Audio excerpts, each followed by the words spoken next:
Hi there, listeners of the Accents podcast on WUKY. My name is Katerina Stoykova. I am the host, and this episode has been brought to you by Accents Publishing, an independent press for brilliant voices. My guest today is writer and researcher, criminologist James B. Wells, the author of a deeply personal and investigative memoir that blends family history, espionage, and spiritual discovery. The title of the book is Because a CIA Coverup and a Son's Odyssey to Find the Father He Never Knew. We have so much to talk about. Take us to the moment that compelled you to begin investigating your father's death in earnest. I guess it was when I found his letters 26 years after his death.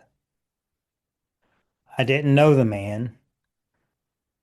He was killed when I was 9, and like any son would, I started reading the letters, actually studying them, and I began to see immediately, even at a young age, he was a very moral, righteous, and religious man, committed to doing the right thing, obsessed with the truth even if it was at the detriment of his physical safety or career.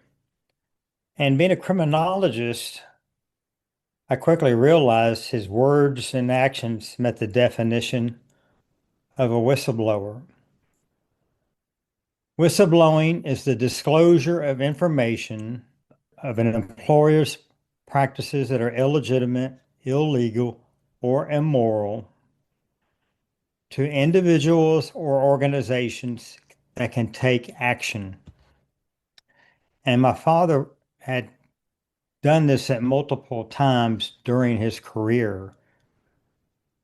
And the first such time he did it was when he was 21 years old, when he was a provost sergeant at the Nuremberg War Crimes in Germany. So he's doing this throughout his career. And then I began to think when he was doing it in Vietnam, especially during his second tour, could he have been making enemies? And almost on a whim, I decided to go to Washington. I decided to accompany my wife to Washington, D.C. on her annual trip there to meet with Kentucky's congressional representative. She's a lobbyist for the apartment industry. That's part of her duties. And the National Archives is just a commuter's drive away, about an hour ride on the metro.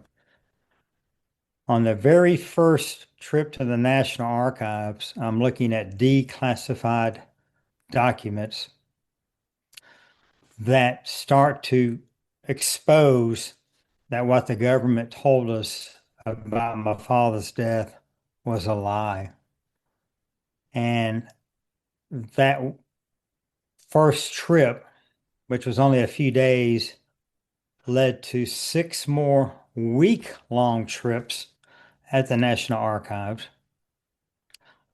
week-long trips at 4 other archives in the United States, including the Air America Archives at the University of Texas at Dallas. My father was killed on the Air America plane. And 2 months in Vietnam at the archives in Hanoi and Ho Chi Minh City, where the locals still prefer to call it Saigon, where I still found evidence contradicting what our government told us about our father's death. Incredibly, my PhD's in research. All my other degrees are in criminal justice and criminology.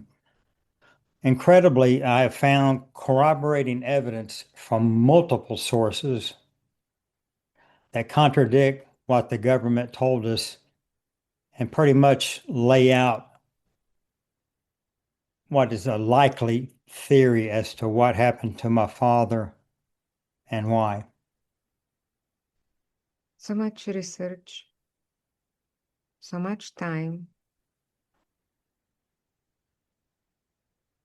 I'm going to ask you one of the last questions I was going to ask, and that is, have you ever regretted starting this journey? Yes, I have. It's taken a huge toll on my wife and the family. In fact, chapter 13 is titled The Toll, where my wife Brenda gives me hell once again for being obsessed with my father's death and taking so much time away from her and the family. I've often wondered what our life would have been like had I never found the letters. I really have. But then again, I think about what I've gotten out of the letters. I reconnected with the father I never got a chance to know. Uh, my dead father actually mentored me to become a better man. We've we've reconnected in so many ways, spiritual ways as well. My father, when he wrote my mother, and readers can find this out for themselves, he had a unique way of communicating to her and writing her.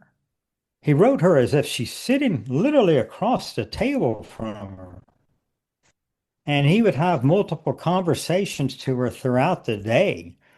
First thing in the morning when he wakes up, um, midday, late afternoon, right before he went to bed. He'd wake up in the middle of the night and have a conversation with her. And I get caught up in that. And I feel like he's talking with me. And in those letters, he actually left clues for me about what happened to him and why, which have actually panned out to be true, which is incredible. I'm just as fascinated with uh, your father as with you and with your relationship with him. And you mentioned the O word several times, obsession. You know, in my book, The Poet's Guide to Publishing, I say that there are three elements to the art of writing poetry, and they are instinct, technique, and obsession. And I see all that in you and your lifelong pursuit. You are one is not able to complete this gargantuan effort without a just as gargantuan obsession. How true. And I have your book. It's going to help me turn out a poetry collection, I hope. I'm going to read to you a sentence by writer Hisham Matar. He writes a lot about his father who disappeared, and his book, Anatomy of Disappearance, if you haven't read, you'll love it. The first sentence of that book is, "There are times when my father's absence is as heavy as a child sitting on my chest." Hmm. Wow. Yeah. How how true. How Yeah. true. You know, for a long time, when I started writing the book, I was telling people at the Carnegie Center, in fact, when I first started writing this book under Neil Chechnik's mentorship, I felt the title was going to be postmarked Angels and Demons because the letters have both blessed and cursed my life. My father has cursed my life, but then again, he's blessed it. but it's too close to Dan Brown's Angels and Demons, you know. And plus, I'm very happy with the title we ended up with. But probably for 20 something years, that was the title. I've been working on the book 34 years before it actually appeared in print.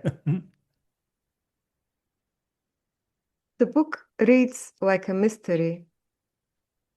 You know, I didn't intend on the book coming out that way. I think one reason it did is I'm a professional researcher and I wanted to present the facts to the reader as I discovered them and let them decide for themselves what's the best truth they know. And if you notice in the back of the book, I have over 9,000 words of content notes. My publisher, Millspeak Books, was great, by the way. I wanted to cite all my sources, all the archival documents, all my interviews, and everything. But no, I really didn't intend on it to come out as a mystery, but it very much is. And for the same reason, I didn't intend on it to end on a spiritual theme, which it did. But in Vietnam, we kept experiencing miracles on a daily basis. And get this, you know, the only reason we found the once classified crash site of my father's death, we're interviewing a National Liberation Front veteran who has 4 American bullet fragments in him, who's familiar with the crash. He said, and he, among others, said, we didn't shoot it down. We had nothing to do with it. No one would have dared shoot at this plane landing this close to this heavily fortified airport. But he can't even remember exactly where it is. He's 90 something years old. And his wife happens to step out of the house, overhear our conversation, sit down at our table, and she speaks up and says in Vietnamese, I know where the crash site is. And my interpreter and guides grab me and we jump in our SUV and take off. And it's only later when I have a Vietnamese friend interpret my video recording. I video recorded all our interviews. He tells me what she said. She says, I know where the crash site is. And my interpreter says, you do? How? Every time I go by there, I am spooked by ghosts. So, in a way, I sense my father's spirit communicating with me in those letters. And once we find a crash site, the couple at the crash site, they saw my father's Air America plane. It wasn't smoking, it wasn't damaged, it was flying too low, and the book explains why. It flies through the gable of their home, hits a bamboo forest, which is like hitting a brick wall, hits the ground and burns. But she says ever since it crashed, she's always sensed spirits there, ghosts there. And when I find a classified crash site, I interview them. It's all in the book. And my siblings come over and we hold an Episcopal burial service there because only less than 40% of my father's remains were recovered from the crash site. And after the a burial service, we have I guess like a wake, a catered meal brought in, and our friends and guides and interpreters and government officials come in, and it's a lovely reception. And as I'm getting ready to leave, the woman who lives there and saw the plane crash into her home grabs me and my interpreter and says, "Before you leave, go to the backyard at the crash site and ask your father's spirit to leave with you. So I did as she asked. What an incredible moment. There's so many incredible moments in this book. And, being a research scientist, I know how to be objective, but there were so many miraculous things we experienced that the only possible explanation I could interpret only through my faith. Yes, you're a scientist. Yes, you aim to be objective. But if you didn't have strong emotion attached to this book, to this research, to this over, then you wouldn't be able to do it. And you're allowed your emotion. Yeah. You know what? Uh, the Bluegrass Writing Studio helps me in that regard. Uh, One reason I decided to get my MFA in creative writing, I knew I would have difficulty writing a creative nonfiction book. Research scientists, how do we write? We write long, complex sentences in third persons for audiences smarter than us, you know? So I knew I would have a difficult time. And Bob Johnson, the program director, was my thesis advisor. And he had to work with me very hard. He was very patient. And, he had to remind me constantly, James, tone it down, make it simple. uh, but it worked. And I'm going to give credit to Nancy Jensen. Um, she had the reputation of being one of the toughest professors, but I liked her. I remember one afternoon in the summer residency class, she told us one of the best things a writer can do to establish credibility with the writer is to throw themselves under the bus. I love it. That night, I stayed up all night and I wrote the first draft of The Toll, where my wife Brenda gives me hell for for being obsessed with my father. And throughout the book, I make myself pretty vulnerable and I talk about things I'm ashamed of throughout my life. And I talk about how I can never be the man my father was, but I'm learning how to make up for mistakes I've made in the past. So, and in some regard, the book is about being true to yourself. And in this book, it was important to not only speak truth to power, but for me, the author, to be true to myself. And Mhm. speaking about you yourself, you have this uncanny background that makes you the perfect person for this investigative work. So it almost makes you predetermined uh, to take on the task. So, how did your background in criminology and criminal justice influence your approach to uncovering the truth? You know, I broke my mother's heart. After my father's death, our Episcopal priest mentored her and said, the best thing you can do for your children is to take your husband's insurance money and put your children in the best private college prep schools in the South. She did. And so my sister wanted to become an English literature teacher ever since she was in high school. My brother wanted to become a pediatrician. I didn't know what the hell I wanted to be. In my summers in this prestigious high school, I spent my summers with those who knew my father the best in Southern Ohio. His sister, my great uncle. My great uncle was a cabinet maker, and his wife was my mother's aunt. And my father knew them very well. They were very close to my father. And they would tell me stories about my father.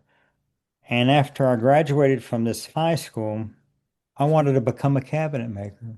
Mm. I, I went to woodworking school at a technical school for 2 years. And after that, I became a foreman of a shop in Atlanta. And when my granduncle retired, I took over his shop in Southern Ohio. And I love that. And it was good for a while, but we had this horrible recession in the early 80s, late 70s, early 80s. And my Brenda had our first daughter. And to pay the bills, I took a job as a correctional officer at a super maximum security prison, plus worked as a cabinet maker. And then to help pay the bills, um, uh, I also started Army Reserve while taking classes at Ohio University. I'm doing three things at once, driving all over Southern Ohio. And after I got my degree in criminal justice at Ohio University, we moved back to our home state of Georgia, where I started my master's in criminal justice. And I worked for an architectural and engineering design firm, helping these engineers and architects design jails and prisons. And what was great about that job was I'm learning statistics and research methods, and I'm helping these engineers and architects design the right kind of prison based upon research I'm doing.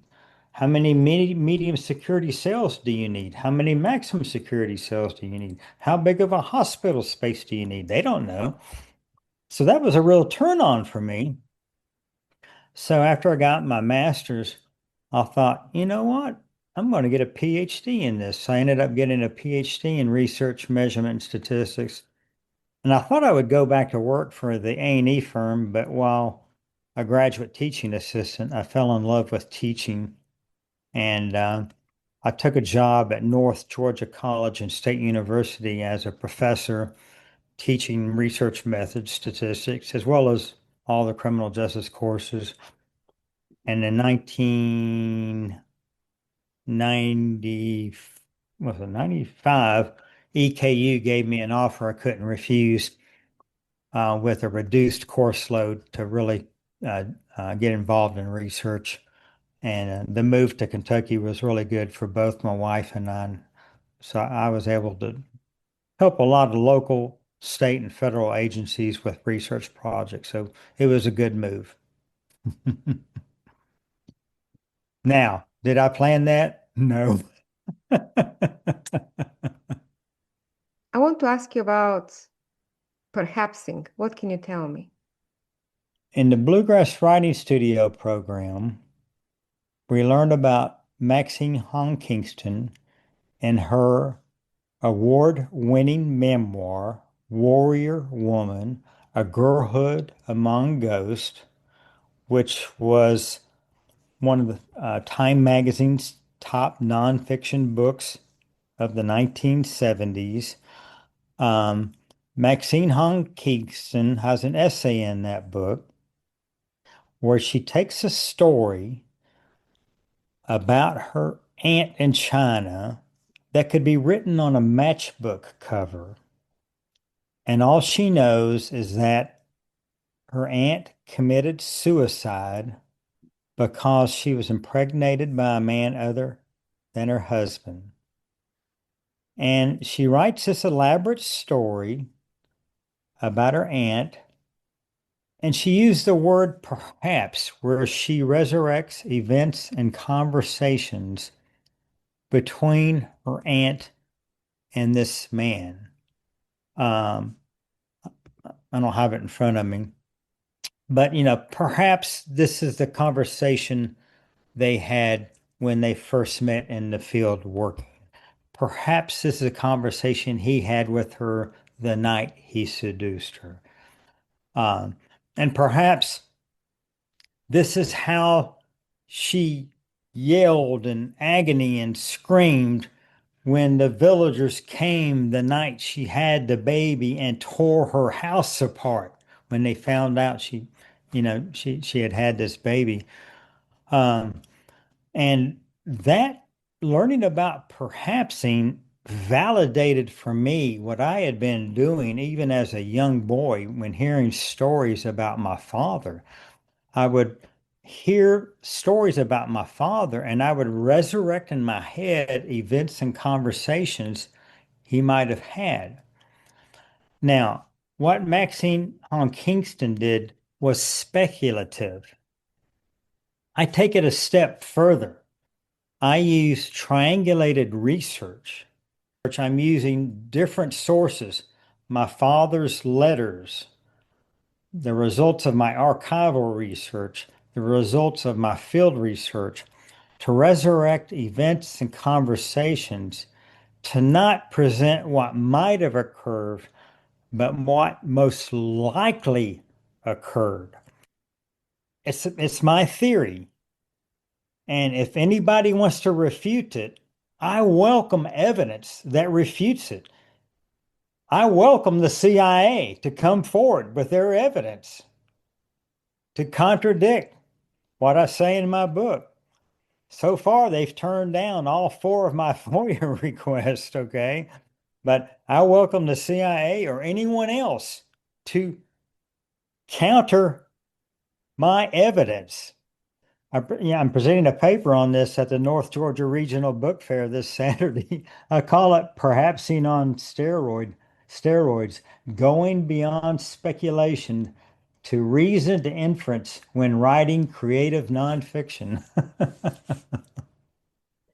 Would you like to read us a little bit from the book? This is from chapter 1. The title of the chapter is Resurrecting My Father and Me, which could also be a title for the book. It had been a typical warm Georgia September day at Longino Elementary School until two silhouetted figures appeared at Mrs. Webb's fourth grade classroom door and asked her to step into the hallway. Moments later, I was called out of the classroom and escorted to the front of the school. A neighbor, I don't recall who, was waiting for me in her car. I think my brother Orr and sister Kathleen were with her. Perhaps she'd already picked them up at their high school. When we got home, Mother was standing in the living room and between sobs told us her father was dead. What few memories I have of my father's death are isolated and disjointed. I don't remember crying, ever. I do remember feeling numb and cheated. I recall our kitchen and dining rooms overwhelmed with homemade dishes from friends and family. Our relatives drove down from Ohio and Illinois. I played touch football in our front yard with friends and cousins, and when I looked up between plays, two of my uncles were watching me and conferring with each other from the corners of their mouths. I remember when government officials in their black suits and white shirts came the day after my father's death and met with our family in our living room. They informed us that my father was a sole passenger on a civilian plane shot down by Vietnamese communist small arms fire. They also told us the Viet Cong killed 7 South Vietnamese policemen trying to help my father, and the 2 pilots escaped the burning wreckage. In her soft voice, my mother asked for the names and addresses of their family members so she could write them, express her condolences, and thank them for their sacrifice. She never got that information. On the day of my father's funeral, our Episcopal church was so full that people had to stand outside its doors. I looked out the back window of a black limousine to an endless procession of cars, all with their headlights on, slowly snaking their way in single file north on Highway 41. At the Marietta National Cemetery, tens of thousands of identical white polished headstones stood in perfect and perpetual attention, honoring my father as they welcomed home another one of their own. My grandfather, Orr McKinley, a World War I veteran who survived multiple gas and artillery attacks in the 1918-1919 Meuse-Argonne offensive, guided me to the funeral tent with his hand on my shoulder. Our priest sprinkled a handful of earth on our father's coffin as 6 soldiers slowly lifted the flag off of it. 7 other soldiers in the honor guard fired a salute. I jumped as the 3 rounds pierced the North Georgia air. As the 6 soldiers on the 2 sides of the coffin carefully folded the flag, a squadron of jets suddenly appeared. Their scream was so loud I held my hands over my ears. When the service was over, 2 of my teenage female cousins ran up to me, weeping and saying goodbye. Late that same night, on the 11 p.m. news, local Atlanta anchor Tom Brokaw gave a moving television eulogy, interspersed with film clips of our family at the graveside ceremony. When an Army officer sharply saluted my father one last time as his flag-draped coffin passed by on its way to its final resting spot, Brokaw told the world, Jack Wells was a career soldier, but he died a civilian. He was killed when communist guerrillas shot down an American plane over Vietnam, September 27th. These are my only memories of that day, or for that matter, week, month, and year. I don't recall going back to Longino to finish the 4th grade. I have very few memories of the following year. No memories of sadness, no memories of crying, no memories of anything. When my father disappeared, it was as if he had taken years of my childhood with him. 50 years later, I reconnected with 4 of my 4th grade classmates. After traveling from my home in Lexington, Kentucky to College Park, Georgia, I reunited over dinner with Susan Allen Norton, Johnny Marie McDade, Mary Beth Nolan, and Rebecca Mulligan. I lovingly refer to them now as the Longino girls. They told me I never returned to Mrs. Webb's class after that day. They remembered how upset they were with never having had an opportunity to express their condolences and say goodbye. They recalled how traumatic that event was and how I seemed to disappear and die just like my father did. After my father's death, my next school memory is from a different class on the other side of Atlanta, but I'm not sure when that happened. To confirm what really occurred, I obtained my archived Longino transcripts, including my assessments, test scores, and teacher comments from grades 1 to 4. Comments from 1st to 3rd grade included, Jamie did very good work in the 1st grade. He is a pleasure to have in the classroom. Jamie is a good student. Talks too much until he finds out you mean business. Is well liked by others. The sole comment from my 4th grade teacher is, it has been a difficult year for Jamie. He can do excellent work when he concentrates. My school records indicated that I returned to Longino and finished the 4th grade there, not across town. The emotional truth must be that after my father's death, so much of me was missing, even my classmates couldn't recognize me. Wow, James. You know what's incredible? At one of my author events, it was at the church, the Episcopal Church in our hometown, College Park, Georgia, where I was raised. Rebecca Mulligan, one of the Longino girls, was there, and she still swears I never returned after my father's death. Wow. You know, she still can't believe that I actually did. Isn't that crazy? That is crazy. I, Well, I was a ghost of my former self. yeah, it definitely is an event that breaks life in before and forever after. Yeah, I know it. Um, Let me ask you now about your book tour because it's in progress and it is something that we can all learn from. The way that you approached it and the way that you're conducting it right now? Tell us about it. Well, first of all, it's a lot of work just to prepare for it. To help save money on travel expense, well, we're kind of fortunate. My wife and I retired last year, and so we bought a small Class B RV. This is the smallest RV you can buy. It's like a van, and you can park it in a regular parking place, but it's long. We wanted something small enough to navigate city traffic and park near a bookstore, but it actually sleeps four, believe it or not. But we got a really good deal on it. We bought it last year, and right after the book launch at Joseph Beth on Father's Day weekend, we started our book tour. We've hit all the highlights in Kentucky. I think a dozen different bookstores and places in Kentucky.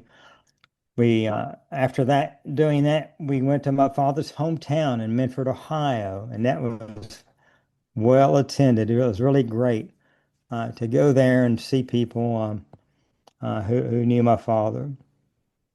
And then we went to Georgia and did, I think, 4 events in Georgia, which was great.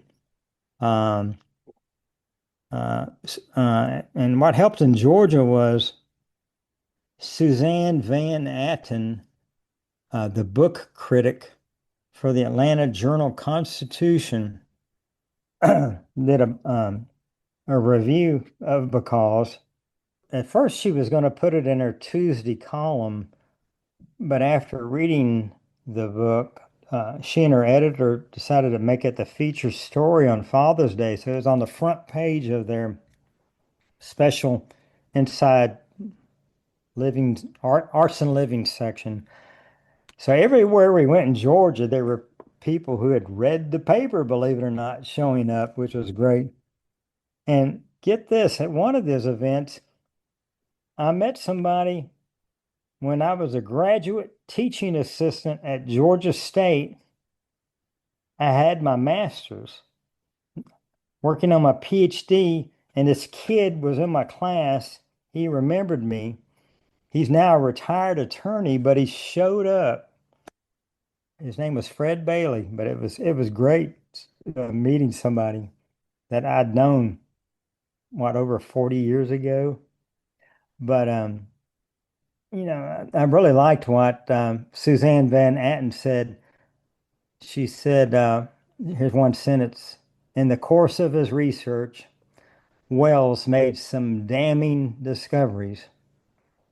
Most alarming is the fact that the day Jack Wells died, he was scheduled to implement a national program to reduce corruption in the refugee corruption settlement operation and to correct the head count, which is,